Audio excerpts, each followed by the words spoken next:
다니엘서 8장 1절부터 14절까지의 말씀입니다.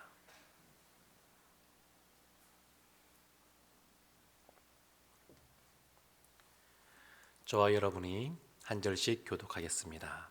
제가 1절 말씀부터 보겠습니다.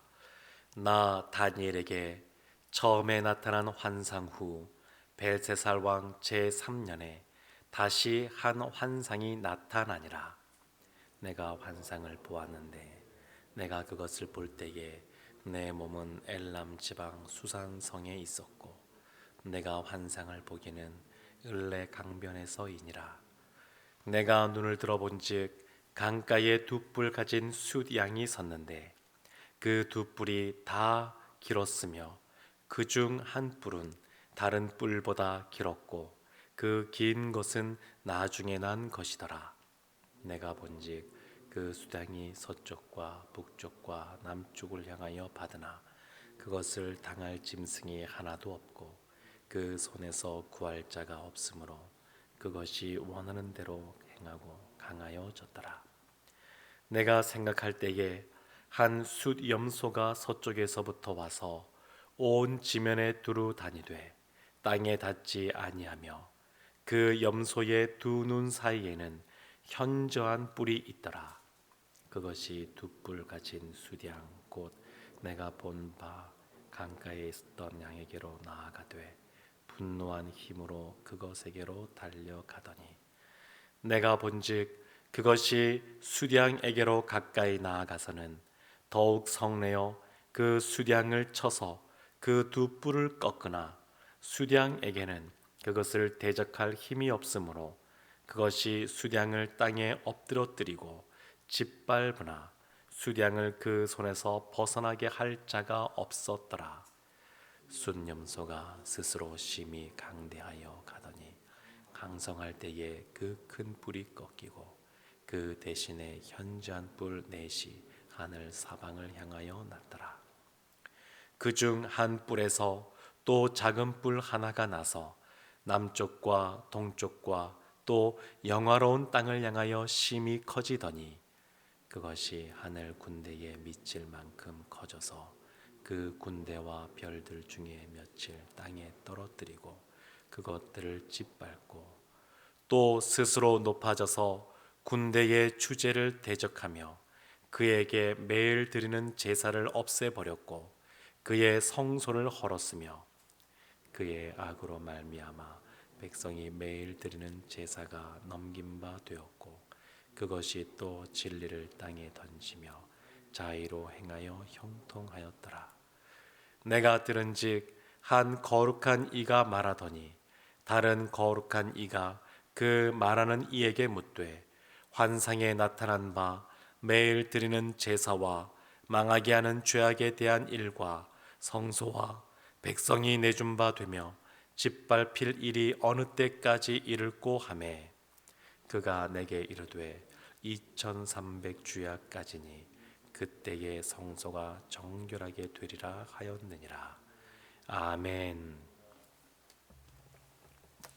다니엘서 8장도 다니엘서 7장과 더불어서 환상이 기록되어 있습니다.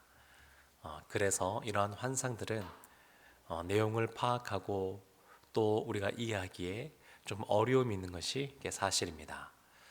근데 이 8장의 이 환상은 7장의 환상과 어느 정도 연관성을 가지고 있으면서도 그리고 여러 짐승이 등장하지 않고 또 숫 양과 숫 염소만 등장하는데 그것을 내용을 보면 무슨 이야기를 읽듯이 이게 스토리가 아주 잘 짜여진 것처럼 아주 짜임새 있게 진행되는 것을 볼 수가 있습니다. 이 환상은 언제 보았냐면 8장 1절에 보면 벨사살 왕 제3년에 보았다 이렇게 나옵니다. 7장의 네 짐승과 또 그 네 짐승을 심판하시는 옛적부터 계시니 인자 같으니 이러한 환상을 벨사살 왕 원년에 보았으니까 한 2년 3년 지난 다음에 이 환상이 다시 보여진 겁니다. 근데 첫 번째 환상에서는 숫양 환상이 보입니다. 숫양이 보입니다. 근데 이 숫양은 뿔이 두 개가 있는데 둘 다 아주 크고 길고, 그렇지만 나중에 난 뿔은 더 길다, 이렇게 나옵니다. 그리고 이 숫양에 대해서 우리가 흔히 페르시아, 메대와 바사라고 하는 페르시아로 이 양을 이해하곤 합니다. 그래서 이 두 나라가 이제 합쳐져서 페르시아 나라가 되었는데, 이 고레스 왕의 장인이 다리오 왕이거든요. 여기는 굉장히 나라가 굉장히 컸고, 그리고 당시에 보면 황제가 군대를 이끌고 정복 전쟁을 많이 나갔고, 그 안에 내치, 그 안에 우리나라 보면 국무총리 비슷하게 그 역할을 감당하던 사람이 이 다리오 왕이었습니다. 장인이었습니다. 그래서 이 외치를 이 황제인 고레스가 신경을 썼고, 그 내치를 그의 장인인 그 다리오 왕이 돌보곤 했었는데, 둘 다 성경에서는 왕으로 나오니까 이게 어떤 것인가 이게 헷갈리기도 합니다만, 근데 그렇게 그 페르시아가 아주 강대해져서 주변 나라를 다 짓밟는 겁니다. 이 환상을 보게 되면 동쪽에서 일어난 이 나라가 서쪽으로, 북쪽으로, 남쪽으로 그 영역을 확대해 가면서 그 뿔로 들이받고 짓밟고 이런 모습이 나옵니다. 그런데 그 이후에 보게 되면 5절 말씀부터 보게 되면 이렇게 나옵니다. 내가 생각할 때에 한 숫 염소가 서쪽에서부터 와서 온 지면에 두루 다니되. 서쪽에서 숫 염소가 등장합니다. 이 등장했는데 이 숫 염소에게서는 현저한 뿔 하나가 있다, 이렇게 말합니다. 큰 현저한 뿔. 여기서 이러한 뿔이라고 하는 것은, 또 이 짐승이라고 하는 것은 앞에서 봤던 내 짐승과 마찬가지로 나라를 의미하기도 하면서도 동시에 왕을 의미합니다. 그래서 이 숫 염소에게 있는 큰 현저한 뿔 하나, 이것을 역사적으로 우리가 후대에 이렇게 그 해석을 해본다 그러면 아마도 헬라 제국 그 알렉산더 대왕이 아닐까, 이렇게 봅니다. 성경에서 다 이렇게 정확하게 맞출 수는 없지만, 그러나 흔히들 볼 때 그리스 북쪽이 마게도냐 지역이고, 거기에서 이 헬라 제국이 시작이 되었거든요. 그래서 그쪽에서 지중해 있는 그 북쪽에 있는 서쪽에서 시작하여서 이 중동 지방 있는 데까지 쭉 치고 들어오는, 그래서 북인도까지, 북인도 북부까지 이 알렉산더 대왕이 영토를 확장하게 되는데, 그래서 아마 이 현저한 뿔 하나는 알렉산더 대왕이 아닐까, 이렇게 추측하기도 합니다. 근데 이 큰 뿔을 가진 이 숫 염소가 숫 양의 뿔을 꺾어버리고 그를 짓밟고 그에게 폭력을 행사하는 겁니다. 폭압적인 모습으로 그를 정복하는 모습이 나옵니다. 이것이 세상 나라들의 특징이라고 할 수 있습니다. 세상 나라들은 다 어떤 권력을 잡을 때 이런 폭력성들을 가지고 있습니다. 이거는 국제 관계도 마찬가지고 국내도 비슷한 것 같습니다.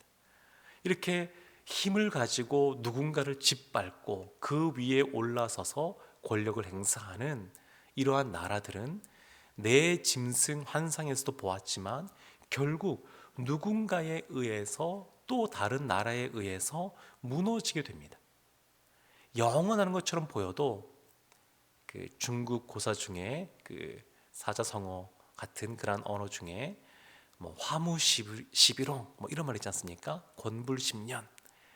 아무리 이 붉은 빛이 나는 꽃이 아주 예쁜 것 같아도 열을 가기가 어렵고 권력도 10년 가기가 어렵다, 그런 말인데 그와 같은 모습이 나타납니다. 그래서 이 현저한 뿔을 가진 이 숫 염소의 뿔이 다른 짐승이나 다른 것으로 말미암아 꺾이지 않고 그냥 강대함에도 불구하고 그 현저한 뿔이 꺾여버리고 거기에 4개의 뿔이 돋아납니다. 이 4개의 뿔이 또한 강대하게 돋아나는데, 이 역사적으로 보게 되면 이 헬라 제국, 알렉산더 대왕이 일으킨 이 헬라 제국이 결국 알렉산더가 죽은 이후에 4개의 나라로 나눠지게 됩니다. 그래서 성경에도 보게 되면 그 톨레미 왕조 이런 것도 막 나오거든요. 우리 성경에도 보면 나옵니다. 근데 이 네 나라 중에 한 나라거든요. 근데 이러한 이런 나라들이 일어나게 된다라고 말하고 그 이후에 작은 뿔 하나가 또 나와서 그 이전보다 더 강대해진다. 이렇게 나옵니다. 그런데 이 마지막에 나온 이 작은 뿔, 마치 넷째 짐승의 네 짐승의 환상 중에서 네 번째 짐승이 무시무시하고 무서운 것처럼 이 마지막에 등장하는 이 작은 뿔은 앞에 있었던 그런 짐승들과 다르게 믿음의 사람들을 억압하기 시작합니다. 물론 바벨론 이 시절에도 다니엘도 겪었지만 이 황제가 신상도 세우고 그리고 여러 가지 신앙 때문에 목숨의 위협도 당하고 이러한 일이 있었지만 그러나 크게 하나님 믿는 것에 대해서 그렇게 억압하지는 않았었습니다. 이것은 메대와 바사라고 하는 페르시아 제국 때도 마찬가지입니다. 오히려 고레스 왕 때에 예루살렘으로 돌아가서 성전을 건축하라 이렇게 말했으니까 또 때로는 또 어려움도 있었지만 그러나 그렇게 지속적이고 아주 처절할 정도로 신앙생활하기 어렵게 만들진 않았었는데 이 작은 뿔이 등장할 때는 그렇지가 않고 어려움이 생긴다라고 말합니다. 그래서 보게 되면 11절에 이렇게 있습니다. 또 스스로 높아져서 군대의 주제를 대적하며 그에게 매일 드리는 제사를 없애버리고 그의 성소를 헐었으며 군대의 주제, 하늘의 군대를 말하는데 10절에 보면 하반절에 그 군대와 별들 중에 몇을 땅에 떨어뜨리고 그것을 짓밟고 이게 다 믿음의 사람들을 말하는 겁니다. 이 마지막 이 작은 뿔이 강대하여져서 그 이전보다 더 강대하여져서 하는 것이 뭐냐면 하늘의 주제이신 하나님을 대적하고 하나님을 믿는 신자들을 땅에 떨어뜨리고 짓밟고 그리고 매일 드리는 제사도 없애버리고 성소도 헐어버리며 이러한 모습 속에 이 세상의 권력을 가진 이 강대한 존재가 이와 같이 행한다라고 하는 것입니다. 그러니까 이 마지막 때에 마지막 시대를 살아가는 우리도 마찬가지인데 세상이 원래 그냥 두질 않습니다. 예수님 믿는 것 때문에 하나님 믿는 신자이기 때문에 겪는 그런 어려움들이 있습니다. 그냥 세상의 흐름에 편승하여 그냥 같이 어울려서 그냥 그렇게 죄악된 삶을 살아간다 그러면 누구도 건들지 않을 수 있는데 그 가운데 빛과 소금으로서 부름받은 우리가 하나님의 공의와 정의를 나타낸다 그러고 하나님의 뜻대로 한다고 그러면 모난 돌이 정 맞는다고 이렇게 여러 가지 어려움을 당할 수밖에 없는 것이 현실입니다. 그런데 이런 것은 또 낯선 것도 아닙니다. 이 마지막 때에 이와 같은 일이 있을 것에 대해서 이미 수천 년 전에 하나님이 벌써 다니엘에게 말씀해 주고 계십니다. 13절 말씀 보면 이런 말씀이 있습니다. 내가 들은즉 한 거룩한 이가 말하더니 다른 거룩한 이가 그 말하는 이에게 묻되 환상에 나타난 바 매일 드리는 제사와 망하게 하는 죄악에 대한 일과 성소와 백성이 내준 바 되며 짓밟힐 일이 어느 때까지 이를꼬 하매 한 거룩한 이가 다른 거룩한 이에게 신자들이 하나님을 믿는 성도들이 언제까지 이 세상에서 환난과 고난과 핍박 가운데 믿음 때문에 그러한 어려움들을 겪어야 됩니까? 어느 때까지니까? 이렇게 묻자 그 대답에 대해서 14절에 이렇게 말합니다. 그가 내게 이르되 2300주야까지니 그때의 성소가 정결하게 되리라 하였느니라. 2300주야. 그래서 2300주야라 그래서 어떤 분은 2300일이다 이렇게 말하기도 하고 어떤 분은 성소에서 제사가 아침과 저녁에 이렇게 2번 제사가 진행되거든요. 매일. 그러니까 주야라 그랬으니까 절반에서 1115일, 1150일이다. 이렇게 말하기도 하는데, 그러나 정확하게 우리가 알지를 못합니다. 그러나 분명한 것이 있습니다. 그것은 뭐냐면 이 세상에 아무리 큰 권력을 갖고 있고 또 많은 사람들이 믿는 신자를 향하여 이렇게 고난을 주고 핍박한다 할지라도 이러한 것은 끝날 때가 있다는 것입니다. 또 눈에 이렇게 우리를 핍박하는 사람이 보이지 않는다 할지라도 우리의 삶 속에 우리가 살아갈 때 어려운 일들 있지 않습니까? 고3 수험생들은 인생에 있어서 오늘이 참 어려운 날이다 이렇게 생각할 수도 있는데, 이러한 고난이 끝날 때가 있다는 겁니다. 끝날 때가 있습니다. 그래서 14절 맨 마지막에 보면 이렇게 나오지 않습니까? 그때에 성소가 정결하게 되리라. 하나님이 믿음의 신자들을 회복시킬 것이라는 겁니다. 이 땅에서 당하는 어려움이 마지막이 아니라 결국 하나님께서 하나님의 때에 그 모든 것을 끝내실 것이고, 큰 환난 가운데 우리를 구원해내사 우리로 하여금 하나님이 계시는 그곳 하나님 나라에서 영원한 삶을 살게 해주신다라고 말씀해주고 있습니다. 사랑하는 성도 여러분, 때로는 우리가 삶을 살아갈 때 이런 어려움이 육체적인 연약함으로 오기도 합니다. 나이가 들어가면서 이곳저곳 아픈 곳으로도 이런 고난이 우리에게 찾아오기도 하고, 예기치 못하던 이러한 코로나19 바이러스 같은 것으로서도 찾아오기도 하고, 경제적으로 오기도 하고, 자녀나 가족의 문제, 또 사업이나 또 직장의 어떤 어려움, 다양합니다. 우리가 다 그것을 알지는 못하지만 분명한 것은 그 날이 끝날 때가 있다라는 겁니다. 그리고 하나님은 반드시 우리를 다시 정결하게 회복시켜 주실 줄로 믿습니다. 이런 믿음 갖고 오늘도 주님 안에서 승리하는 삶을 사시기를 주님의 이름으로 축원합니다. 아멘. 기도하겠습니다. 하나님,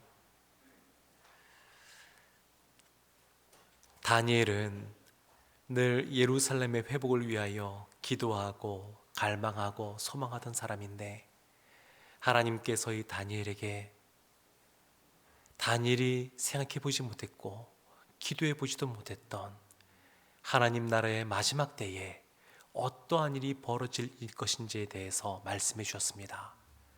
하나님, 우리도 때론 우리가 이 새벽에 나와 하나님께 기도하고 부르짖으며 나아가는데, 하나님은 우리의 생각보다 크신 분이시고 우리를 누구보다 잘 아시는 선한 목자이시기에 우리를 하나님께서 또한 우리가 기대하지 못했던 것도 우리에게 알려주시고 우리에게 허락하시며 정말로 우리를 이끄시는 줄로 믿습니다. 그러나 분명한 것은 2300주야가 지나면 성전 다시 정결케 되리라 말씀하신 것처럼 우리에게 이 모든 것이 맞춰지는 날, 그날 하나님이 우리를 보다 더 온전하게 회복시키시고 우리를 원수의 목전에서 높여주시며 우리의 일생에 하나님의 선하심과 인자하심을 나타내 주실 줄로 믿습니다. 오늘 시험 보는 우리 수험생들도 있고 수험생을 자녀로 손자로 둔 우리 가족들도 있는데, 하나님, 주님이 주시는 평안한 마음 있게 하시고 주님이 주시는 은혜가 있어서 이 모든 것을 통하여 합력하여 선을 이루신 하나님을 경험하는 한 날 되게 하여 주옵소서. 예수님의 이름으로 기도합니다. 아멘. 하늘에 계신 우리 아버지여, 이름이 거룩히 여김을 받으시오며 나라의 임하옵시며 뜻이 하늘에서 이룬 것 같이 땅에서도 이루어지이다. 오늘날 우리에게 일용할 양식을 주옵시고 우리가 우리에게 죄 지은 자를 사하여 준 것 같이 우리 죄를 사하여 주옵시고 우리를 시험에 들게 하지 마옵시고 다만 악에서 구하옵소서. 대개 나라와 권세와 영광이 아버지께 영원히 있사옵나이다. 아멘. 오늘 말씀 기억하면서 우리가 갖고 온 기도의 제목 가지고 함께 주 앞에 기도하며 나가겠습니다. 아버지, 이 시간에 기도하며 나아갑니다. 하나님, 이 시간에